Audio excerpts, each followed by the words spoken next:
Hello and welcome to feedback on Lecture 4. As I said in the mail, unfortunately I'm not there with you today, but I will do my best to go through the questions that came in on the poll. So this is just to show you the questions that came in and I'll go through them then one by one. So someone asked for a rerun through of the GAL4 UAS binary system. This was the figure that came along with the last presentation. This is an alternate that I use in my own talks. Maybe it helps just to see it from another point of view.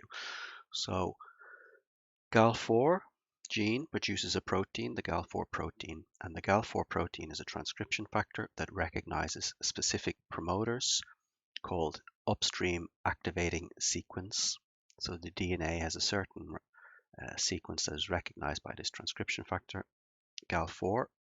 And when GAL4 binds to this promoter, it will drive transcription of flanking genes, genes lying next to it in a certain direction, right? In this case, to the right.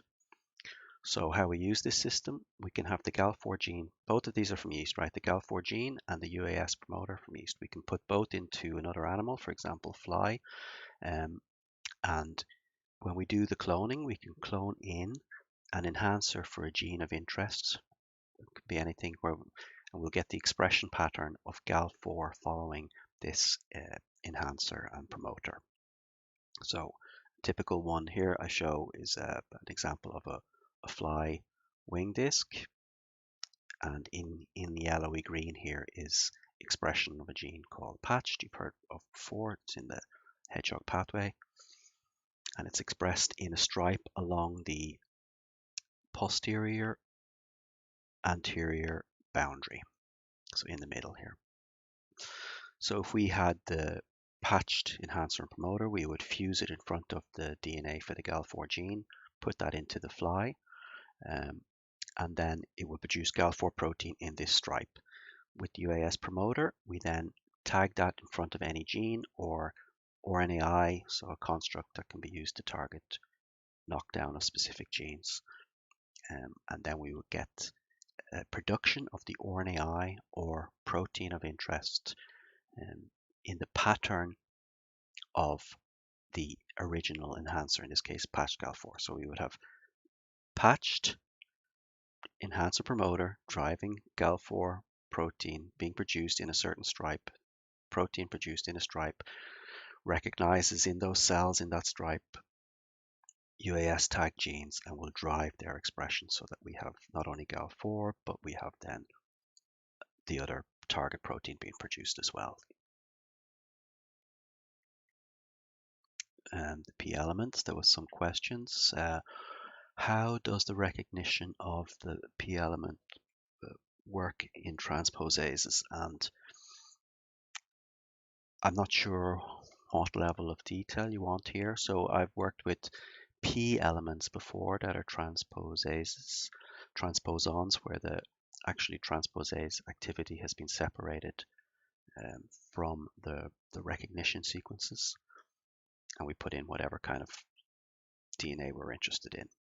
And what's known there, and I take this picture up, this is from Flybase. If you go into Flybase, you can find it yourself. You can search for the gene wingless, click on a link that gives you genome browse or gbrowse that looks like this. And here we see genes on the top, the coding region. Here we see the predicted mRNA, and here we have the sequences as actually harvested, the mRNAs that are harvested. These are called ESTs or cDNAs. And you see that they have an orientation. So wingless is encoded going left to right here, as is the neighboring gene. But if we look to the more 5' of it, we see that there's a gene encoding in the opposite direction. And down here, the interesting thing I want to show you is P element insertions in the genome. And I just want you to notice that they tend to insert mostly in the 5' area of genes, okay?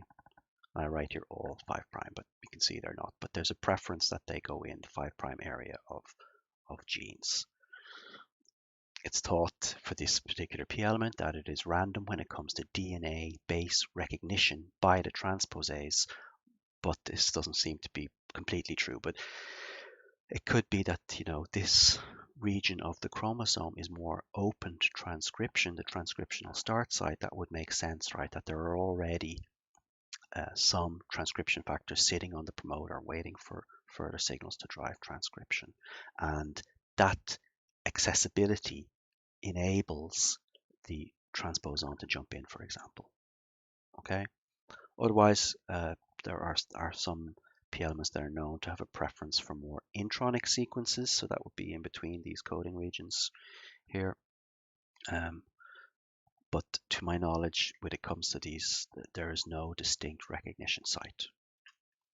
Uh, what happens to the transposase after the strand transfers? So you mean that um,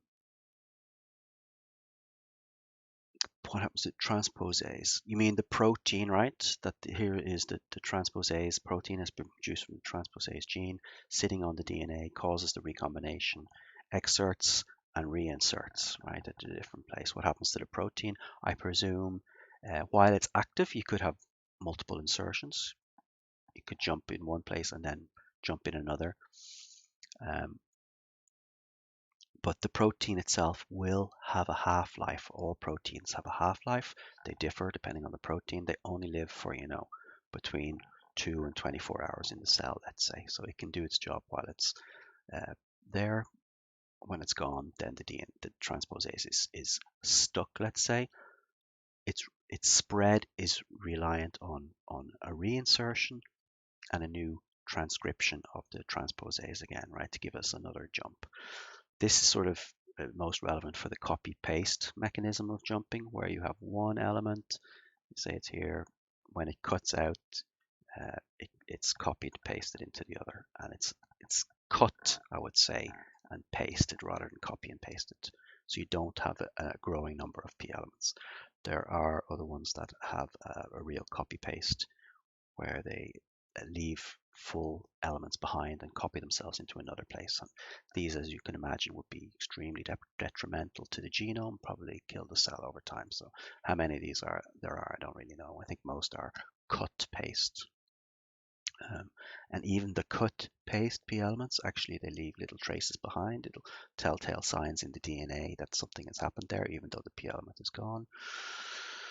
So back to this recognition, probably the transposases are very promiscuous in recognition of the DNA. It's not a tight recognition, right? So accessible DNA, it manages to cut and splice in.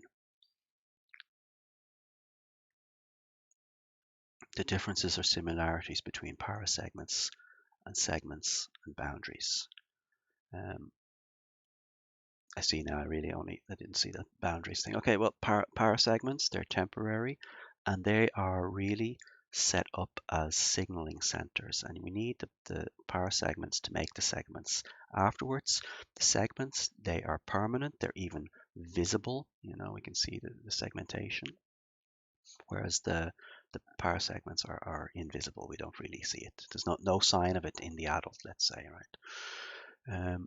But both of them have anterior and posterior, but they're opposite. So the power segment sets up its anterior, posterior, and then shown here, and then the segments are set up on top of that, but out of register. So anterior power segment becomes a posterior segment, and we need the power segments to set up the segments. They interpret the pair rule gene cascade that we covered a little bit earlier. When it comes to boundaries, basically these lines here, that we are setting up very strong boundaries with engrailed, which will be in the posterior compartment, and it'll set up a boundary between the anterior posterior compartments. The expression of segmentation genes in parasegments and segments. So I just lifted in this slide and I wanted to point out that so the parasegments, on our way to making parasegments, we express genes that are only temporarily there in the embryo. They will dissolve after a while, right? But while they're there, we take cues for them. to turn on the segmentation genes, and then these selector or Hox genes, which are permanent. So expression of segmentation genes in parasegments. I mean, they take their cues, segmentation genes take their cues from the parasegments, right? To set up the segments. I hope that's okay. Here I'm just showing some of the pair rule genes and these expression. So here we have hairy, even skipped, runt, Fujitaratsu, odd. I don't remember if that's odd skipped. Yeah, odd skipped, even skipped. I don't remember these last ones, but you see that their names here as well in this gene network, controlling the expression of engrailed. Right, the expression of these genes will disappear after a while, as will the parasegments, but the engrailed expression will be maintained in the segment. So engrailed will be on in a defined region here, dictated by the overlapping expression of all these other pair rule genes, and this will define then the posterior compartment. The concept about BCX genes. So these are the selector genes here, the Hox genes. They're set up by the gap and pair rule genes. So here, so they span the segments, in fact, usually several segments. And this expression is sort of shown here. They take their cues from the expression of genes. So these genes we're talking about all the time at this stage, they're transcription factors, and they will bind to these Hox genes and start another cascade of gene expression, in this case of the Hox genes.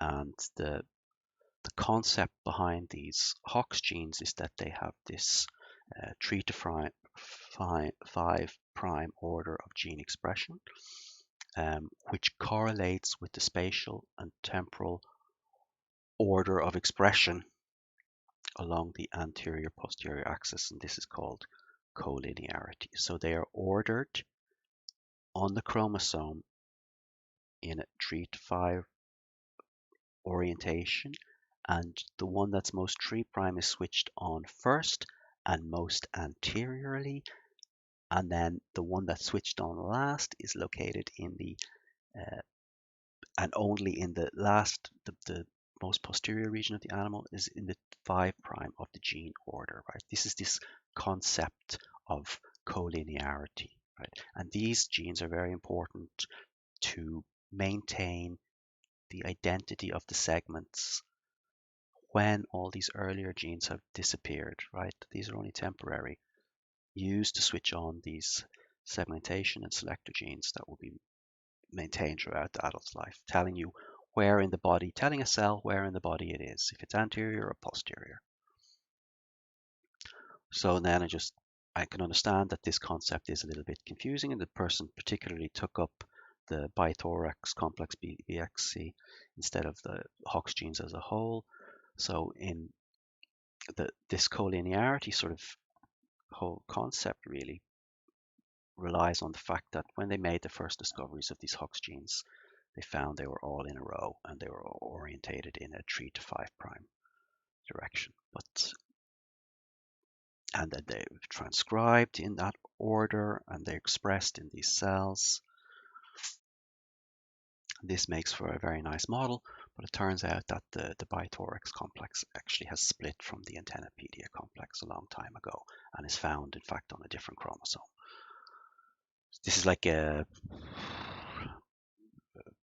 hair in your soup or a fly in the ointment. I don't know. It's to this model, and there are other things that are, not completely making sense with this model. For example, in other species, Hox genes are missing, or more confounding to this idea of collinearity, the genes have reversed orientation and their position on the chromosomes. The clusters of genes are even more shattered than they are in Drosophila. In Drosophila, they're just shattered in two. But in higher organisms like mice and humans, they find them still nicely preserved. And so Is the concept wrong? No, it's simplified a little bit. And what can we draw conclusions from this largely conserved um, structure of the genome in that area? Well, there must be something important in how they were organized. And there was, I kind of overlap here. This slide, unfortunately, it says open for business. And what they think, at least partially, is to explain for maintaining this order on the chromosome is that the chromosome is opened, unwound in a certain order from 3 to 5 prime, which allows for expression of the genes. The first one, only anteriorly, and then the next one only in the thorax, and so on and so on. So that seems to be an important aspect of this collinearity model. Another thing that I think is important is that this idea of posterior dominance, that in fact, okay, they're turned on in a 3 to 5 prime order, but the most posteriorly and last expressed genes suppress the effects of the more anteriorly and earlier expressed genes. So the 5 prime genes in this area here will actually suppress transcription of the others. And that could explain why it's so well conserved to keep these guys together. They're again, we're talking transcription factors. Hox genes are transcription factors. Once they're turned on, they're actually finding neighbor transcription factors and regulating them. Other things that are important that keep these Hox genes on, and remember that's important to maintain your anterior posterior identity in all cells in your body.